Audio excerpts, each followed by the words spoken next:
Avatar 2 tá nos cinemas aí e provavelmente vai passar o seu primeiro filme, que é atualmente a maior bilheteria da história do cinema. Mas vocês conhecem o primeiro filme de Avatar? Se vocês não conhecem, vem comigo que eu vou mostrar pra vocês. Respeitável público, muito prazer, eu me chamo Gus Rox e hoje eu vou falar pra vocês de Avatar, que pra mim talvez seja o filme mais revolucionário de todos os tempos, mas eu não posso afirmar isso com tanta certeza, porque talvez eu vá fazer outros vídeos depois e eu afirme isso com mais clareza.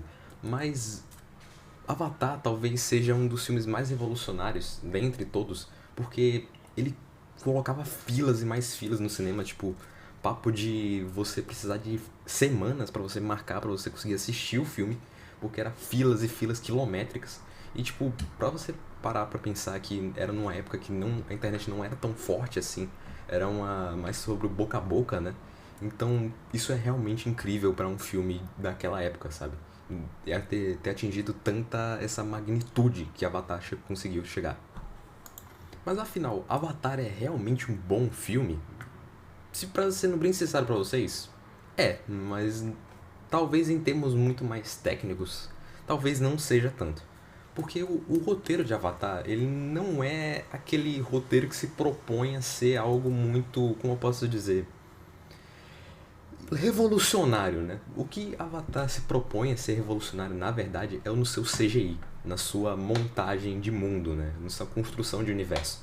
Avatar é muito feliz nisso quando ele mostra, por exemplo, os Banshees, que são uma das criaturas muito belas. Eles mostram que eles, tipo um rinoceronte com cabeça de tubarão martelo. Provavelmente eu vou botar aqui na edição qual que é o bicho, mas essas criaturas de Pandora são muito belas. O CGI em geral é muito bem feito. Tem uns erros ou outros e, tipo, talvez isso varie por causa da televisão, etc. E hoje em dia também alguns efeitos não são mais tão bons como eram antigamente. Mas isso mostra, tipo, que, por exemplo, que Avatar se manteve muito atual durante muitos anos. Porque, tipo, por exemplo, eu, na minha opinião, acho o CGI dos Na'vi, por exemplo, muito bom até hoje. As expressões faciais dos Na'vi são muito convincentes.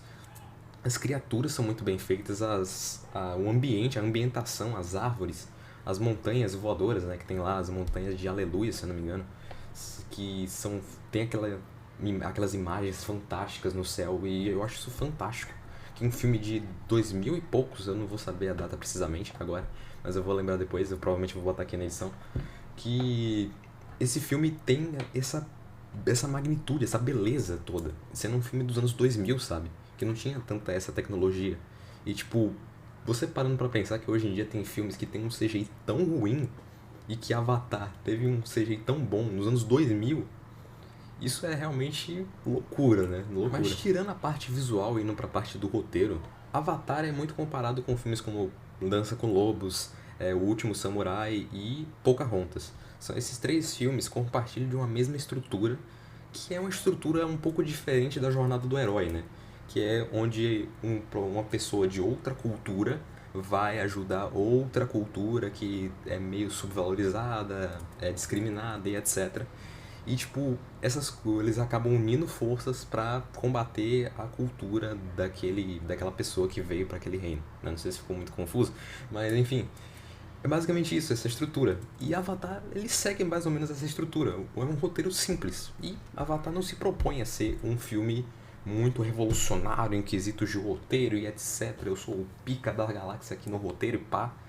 Não é isso. Avatar não é isso. Se você pensa que Avatar é um filme com um roteiro revolucionário, não é.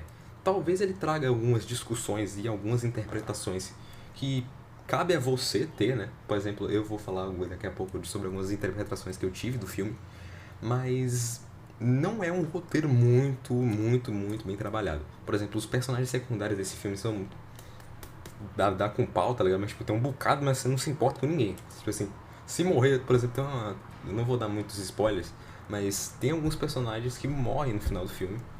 E basicamente, você quase não se importa com a morte dos caras. Infelizmente isso. Infelizmente essa é a triste realidade. Você não se importa com a morte dos personagens. E sendo bem sincero pra vocês, na minha opinião, eu não me importo muito nem com o protagonista do filme. O protagonista, ele tipo assim, ele é, como eu posso dizer, ele não é ele é convincente. Ele é eficiente, mas ele não é nada mais do que isso. Ele é só isso. não entrega nada além disso. Tipo, numa cena do discurso que ele faz lá no final e pra chamar os navios pra guerra e etc, etc, etc, ele ele traz uma carga emocional naquela cena, mas, tipo, não necessariamente é uma cena, tipo assim, que eu digo, nossa, que ator, sabe? Não é bem isso. Ele é um ator, o ator que faz o Jake Sully, se eu não me engano. Se eu tiver errado, eu vou botar o nome aqui na edição de novo, que eu provavelmente vou dar umas farofadas aqui, eu vou esquecer o nome de quase gente. Mas o Jake Sully, ele tem um ator que ele é convincente, mas ele não entrega nada além do esperado. Ele é só ele, sabe? Por exemplo, nesse filme também tem a Michelle Rodrigues, né, que é conhecida por Velozes e Furiosos, né? Vou botar ela aqui na tela trajada de Velozes e Furiosos. Mas é basicamente a Michelle Rodrigues, né? Tipo, tem até esse meme na internet, que a Michelle Rodrigues ela é paga pra ela interpretar ela mesma, né, no filme. Porque literalmente qualquer filme que ela aparece é ela mesma. Não muda, é a mesma pessoa. Tipo, tem também a galera dos cientistas, tem um sub-vilão lá que é da empresa que trabalha, que quer os minérios lá de Pandora, que também é meio dantes, e o vilão do filme, que tipo, que teoricamente seria uma possível válvula de escape pra tentar ser uma coisa, ponto muito positivo do filme, não é, tipo, ele é um vilão basicamente de certa coisa de filme de sessão da tarde, sabe? É aquele filme, aquele vilão basicão. Ele não faz nada, mas ele não faz mais do que pede pra ele. Então, no resumo, o roteiro de Avatar é basicamente um arroz com feijão. É aquilo ali, ele te entrega o básico e é isso. Nada mais além disso. Tomar água também aqui, né? Que ninguém é de Deus. Ninguém é de Deus não, meu pai. Ninguém é de ferro, né? E voltando a falar um pouco sobre a parte visual de Avatar, eu gosto muito como o James Cameron ele trabalha essa parada do futuro de Avatar. Tipo, são muitas máquinas, são muitas tecnologias muito avançadas e etc, e etc. Tipo, sono criogênico, você conectar a mente num aparelho, você vai pro corpo de outra pessoa e etc, e etc. São coisas completamente futuristas e etc. E o filme deixa isso bem claro que não é num futuro próximo, é um futuro muito distante. E, tipo, e dá um certo indício no momento da trama, mas isso não se tem uma confirmação precisa, de que os humanos eles acabaram deteriorando o planeta Terra. E por isso eles tiveram que, de certa forma, buscar recursos naturais em outros planetas. Por isso que eles estão fazendo uma expedição em Pandora. Né? Inclusive, falando um pouco da expedição de Pandora, a equipe, a parada do exército e etc. é muito bem feita. E, tipo, a estrutura, as armas são muito diferentes do que a gente conhece do mundo real. Tipo, o princípio é basicamente o mesmo, mas as armas tem um design completamente novo. Vou botar até umas aqui na tela pra vocês verem como é que é o design. Mas, e o futuro, tipo assim, é muito legal esse contraste também, do contraste do futuro com a realidade primitiva dos navios, né? Esse contraste, né, que se tem durante a narrativa. Que, pra mim, pelo menos, funciona muito bem. Tipo, eu sinto, tipo, que o Avatar consegue fazer essa quebra, né, de expectativa, tipo assim... Não bem quebra de expectativa, mas, tipo, quebra de um choque de realidade, na verdade, essa é a palavra.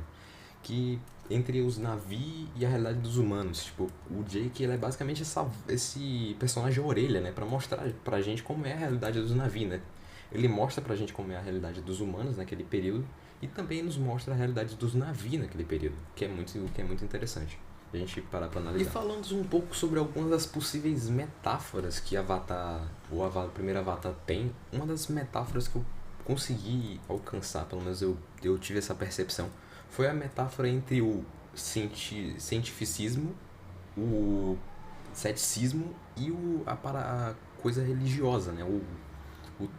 Teologismo, né? A parada das religiões, da ciência e do ceticismo conflitando entre si. Porque a gente vê isso na figura dos cientistas, né? Que vão atrás dos navios para tentar pesquisar sobre os navios. A gente vê a religião através dos navios, né? Que eles têm todo aquele lance com Eywa, que é a deusa deles, que não fica muito claro no filme se a Eywa é o planeta ou se ela é a natureza, mas eu tive essa interpretação de que ela é a natureza, ela é tudo que tem no planeta, ou seja, se você destrói uma árvore, por exemplo, Eywa vai saber que você destruiu a árvore e tipo, ela vai tentar meio que contra-atacar isso, ela vai lutar pelo equilíbrio da vida. E o ceticismo pelo lado dos soldados, né? Que, tipo, meio que tem aquela visão, né, dos americanos de America fuck yeah, e vamos meter bala em todo mundo aqui, vamos pegar o que a gente quer e vazou, é nóis, valeu, e é isso aí. Vambora, vamos ficar daqui. Basicamente isso. Mas eu tive essa análise e eu acho o subtexto interessante até de se trabalhar dentro do filme, porque, tipo, não é muito abordado esse lance, tipo assim, dos conflitos que há entre a religião e a ciência, sabe? Só que o legal é que esse filme também dá portas pra, tipo assim, dizer que a ciência e a religião podem estar conectadas em uma coisa só. Isso eu acho bem interessante também, da parte do James Cameron escrevendo o roteiro desse filme. Sendo franco com vocês, eu ainda não vi Avatar 2, ou seja, não posso ter uma opinião sobre, mas o final do filme ele dá muitas aberturas para uma próxima sequência, né? Tipo, já que o Jake Sully, né? Se não me engano, o nome dele é esse. Provavelmente eu vou botar o nome dele aqui, porque eu provavelmente eu devo ter esquecido. Mas enfim, vamos lá.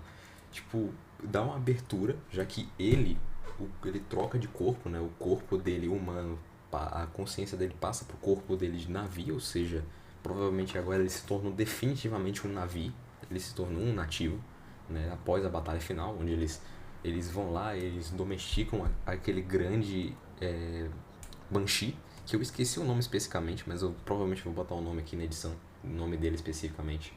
Mas é o maior dos Banshees, é o Banshee Alpha, eu acho, né? Não sei nem se é Alpha, mas ele é o mais perigoso de todos.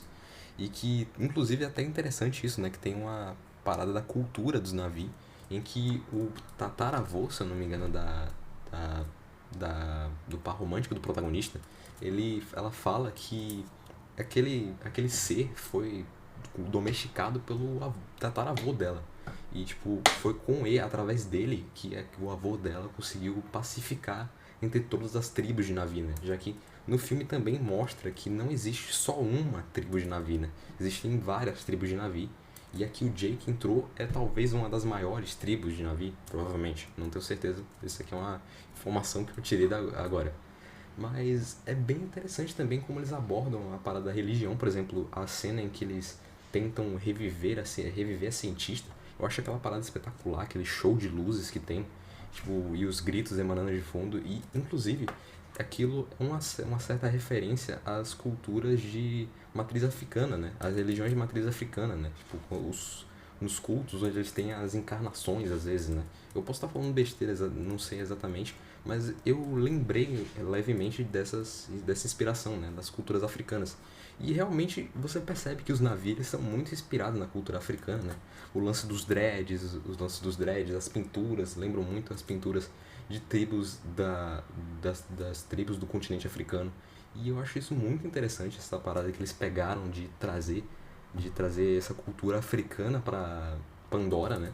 E você vê, de certa forma, muitas criaturas são, de fato, inspiradas em criaturas do continente africano, como, por exemplo, aquele rinoceronte que eu falei que parece uma cabeça de tubarão-martelo, tem uma cabeça parecendo um tubarão-martelo, que rinocerontes tem na África. Tem um tigre, eu não sei bem se é um tigre ou um leão, eu não sei, provavelmente eu tô tirando essas coisas da minha cabeça. Mas é um ser preto, se eu não me engano, que ele é grande, bem grande, que ele tenta matar o Jake no começo da trama.